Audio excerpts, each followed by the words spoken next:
Marian dito. Thank you. Ayan, di-interview na. Kailangan ko ba? Hi!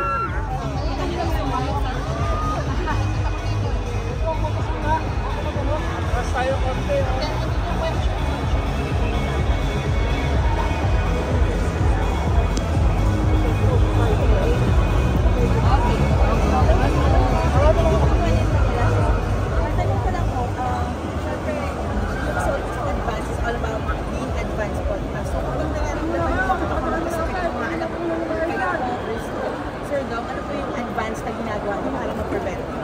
Mahalaga sa aming mag-asawa yung health namin.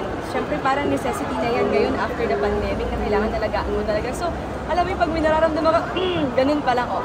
Kailangan mo na yung Solmux Advance yan. Kasi ang magaling dito sa Solmux Advance, meron dyan with zinc. Tapos, maganda, oh, may suspension pa. So, ano pang hahanapin nyo? So, mas maganda kasi na dun ka lang sa gamot na sigurado. Kasi kami, gusto namin yung sure na kami.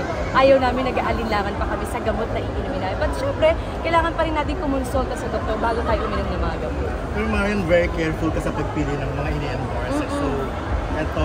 Matagal ko na kasi ginagamit ang Solmux. Gusto ko, nag-tablet na, lahat na nangyari na. So ngayon, may advance na ngayon, with zinc pa ngayon, may suspension pa. So habang nagpuproseso ang Solmux, nandun pa rin ako.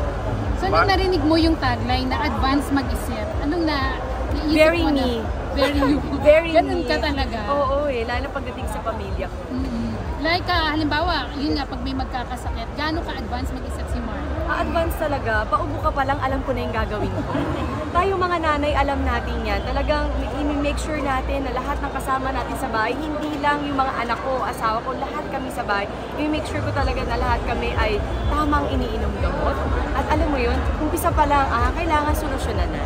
Marian, hindi ka lang primetime pin ngayon, TikTok pin ka na rin. How do you feel about that? Parang di naman. Naiya ako bigla. Basta enjoy lang ako. Claim na! Claim na tayo ko ng TikTok queen. Admit na!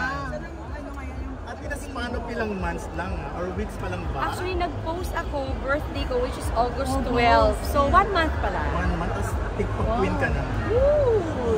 Paano nag-start yung ganung idea, Marian, na maging TikTok queen ka?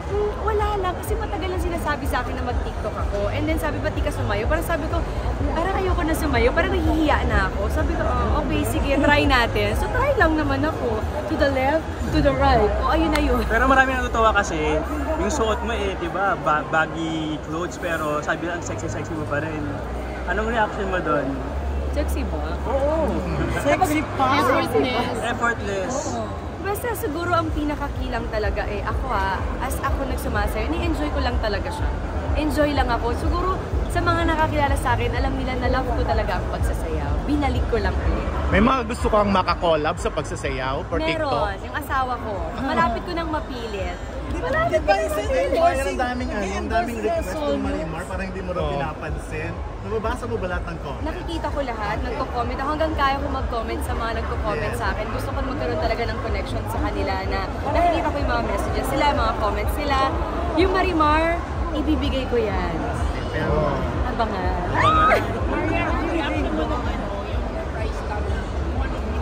Hindi ko talaga ini-expect. Sobrang, no, kahit si Rose, si Aubrey, si Ate Rose Garcia nagtitext sa akin, Marian, mag-react ka naman. Alam niyo, to be honest, wala talaga akong ma-react kasi kahit ako nagugulat din ako na very humble ko sinasabi na salamat sa mga nakagusto ng sayaw na yun. Ano daw reaction ni Dingo? Super proud naman Diba palagi yun. endorsing Solmux din kayong pamilya? Actually yun. Si Zia, na napanood niya na yung TikTok dance mo, anong reaction niya? Natatawa siya, parang mama, to the left, to the right.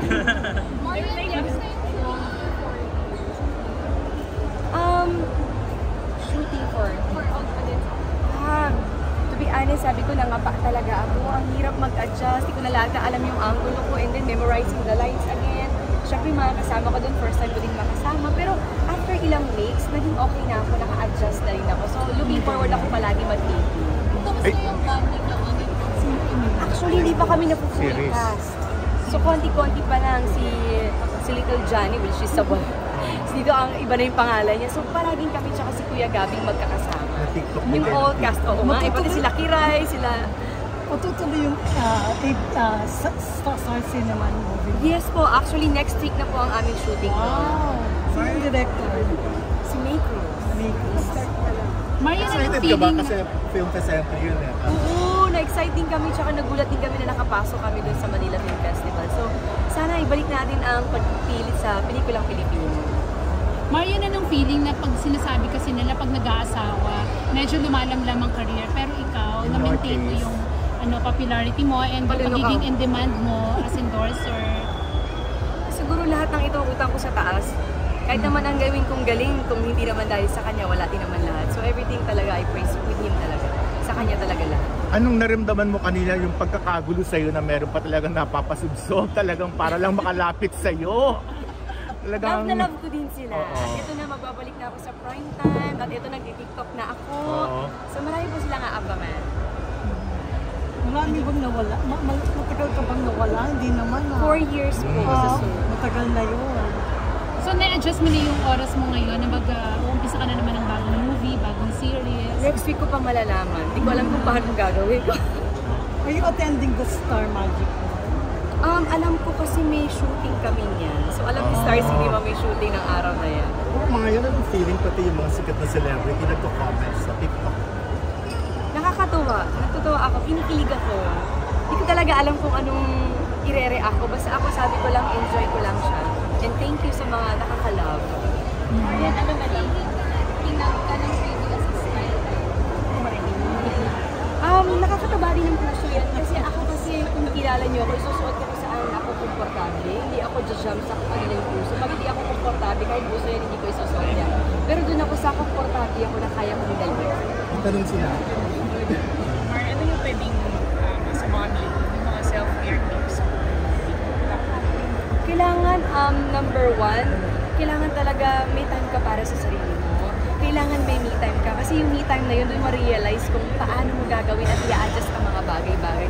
Pangalawa, huwag puputulin kahit na may anak kayo, huwag yung puputulin ang fire ng pagmamahalan nyo ng asawa nyo kasi nakakatulong din yan. Especially si Dong, very supportive talaga yun sa akin sa lahat ng ginagawa ko. So lahat ng action ko, nandyan talaga siya to support you. At malaking factor yun para maging blooming ka. At nandyan yung asawa para sabihin na I'm here to support you and you always talaga beautiful as always. So alam mo yun, nabuboost niya yung talagang confident mo for that one. And of course, the kids. Kapag may anak ka talaga, iba na ang lahat. So sila lahat ng yan talagang magkakakombine yan. And of course, yung faith mo sa kanya, kailangan di mawawala talaga. Ang dami kong ginagawa.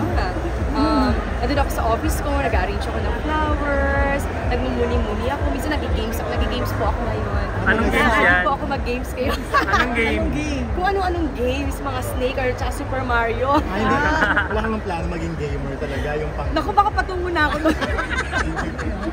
So yung mahalagang mahalaga na ini-enjoy mo yung buhay mo sa kahit simpleng pamamaraan kasi yun yung me time mo para sa sarili mo. So sa dami ng ginagawa mo ngayon, hindi pa magkaka-another baby? Not in the near Ang future? dami ko pang gagawin. May soap ako, may movie ako, may TikTok ako. Ang dami ko pang gagawin. Sasayaw muna po ako. So, may pag-uusap kayo ni Ding Dong na wag muna uling sundan Wala siya. naman, pero siguro nakikita naman din ito at yung my God, yung asawa ko, Sunday lang talaga yung paningin. Oo. Yun talaga.